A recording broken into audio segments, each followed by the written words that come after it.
Hey gamers, welcome back to the Daily Dose. My name is XONEVANT, and I was just reading this article on GameSpot.com, and I'm sure it's on the other major news outlets as well.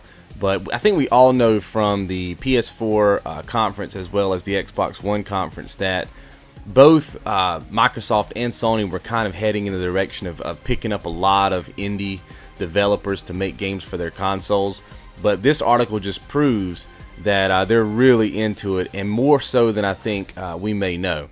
So if you're unaware of how this whole process kind of works as being an indie developer, basically what they do is they buy a development kit or developer kit. They call them dev kits, usually from Sony or either Microsoft. They pay X amount of money. According to this article, the average price for the Sony one is about $2,500, and sometimes they say it can go up to $10,000 depending on the debugging issues and all that stuff. I guess some of the dev kits have more functionality than others, but regardless, the average price they're saying here is $2,500. And then what the developers are able to do is they're able to use that dev kit to program their game, get it up and running, that sort of thing. But according to this article, it's saying that they're basically, at least on the Sony side, and I'll get into Xbox here in just a second, but it says that Sony is basically taking their dev kits and loaning them out free for a period of 1 year.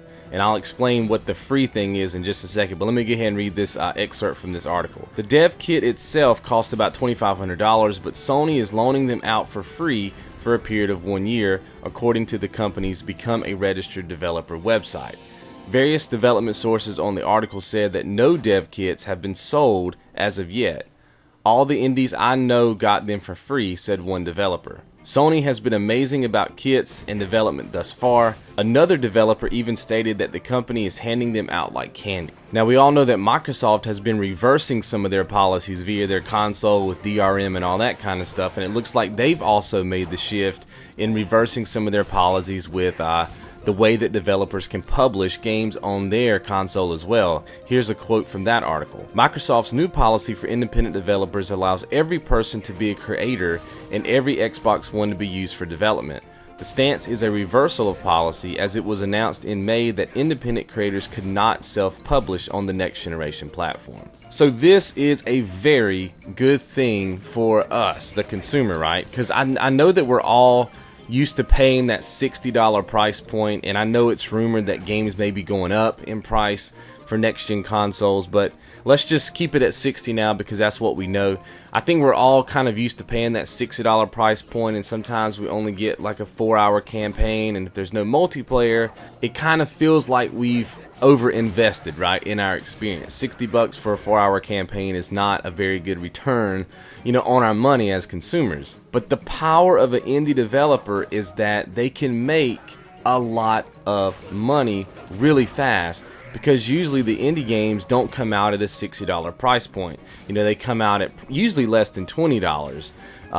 Normally they're like $9.99 or less, and they're usually made with like a skeleton crew, right? There's only a couple of people that usually get together and make those kind of games, so it's a very minimal risk kind of on everybody's part. And it's really cool because it seems like Microsoft and Sony are hunting down developers. And I think in this generation of console, it was more or less like the indie developers were screaming and hollering trying to get noticed. And now it just seems like it shifted, right? Because I think from Sony and Microsoft's perspective, they go, look, this is a minimal investment for us to be able to get a game that's really heavily profitable. And this is great for us because now we can get these really good experiences with games for a really good price point rather than paying $60 for some AAA title, which, let's just be honest, not all of those actually deliver what they're supposed to deliver, right? They're kind of the same old campaigns, nothing really innovative there. It seems like a lot of the innovation has came from people with like low budgets who are in it for more of a passion. And I say that because when you get into the hierarchy of any kind of company, once it becomes a money-making kind of venture and you just keep doing the same old, sometimes your ability to make games can just be like a chore, and the passion part of it is kind of out of the equation. And you can see that in a lot of these games that come out, because you can see that they didn't really spend enough time to really make the game as polished as it should be. But what's crazy is some of these indie games that are coming out are more polished, and have more of an experience behind them than some of the games that, you know, take 2 to 4 years to make and have these huge, like, $1 million budgets. It's crazy to think that the indie games are going to be just as prevalent, if not more prevalent at times, than the AAA titles. Meanwhile, we're paying a really good price for a really good experience. Everybody's making a lot of money, which is great for the industry because they can take that money and put it back into another game.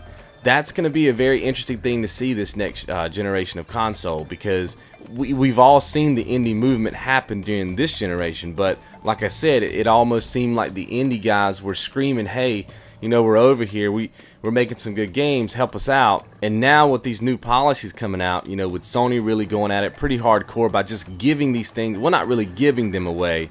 You know, obviously they have to pay the money back, but they do it over time, and it's based on the sales of their game and all that kind of stuff. So it kind of washes itself out. But with Microsoft, with them reversing theirs, because I think a lot of people got a bad taste in their mouth when they announced, you know, kind of their whole deal with, you know, indie developers being able to publish games on their console, how it was not a self-published kind of business model, and now it seems to be that it is. That opens up a lot of new doors for both sides. The trick to this whole console generation, guys, is that we actually want Microsoft and Sony to both win. We want them to both do well, right? We want that. And if you're a true gamer, you don't want either one of these consoles to necessarily fail. So now all we gotta do is just sit back and wait for some really good price pointed games to come out. Usually they're less than $20. There's probably gonna be a ton of them, because the developers now can just go in there, make their game, get it up. Everybody can start making a lot of money. We can start getting really good experiences for a fairly decent price, right? Not the $60 price point. This is a great move for both companies, and an even better move for us. All right, so that does it for today's show. I will see you guys tomorrow. You guys be good.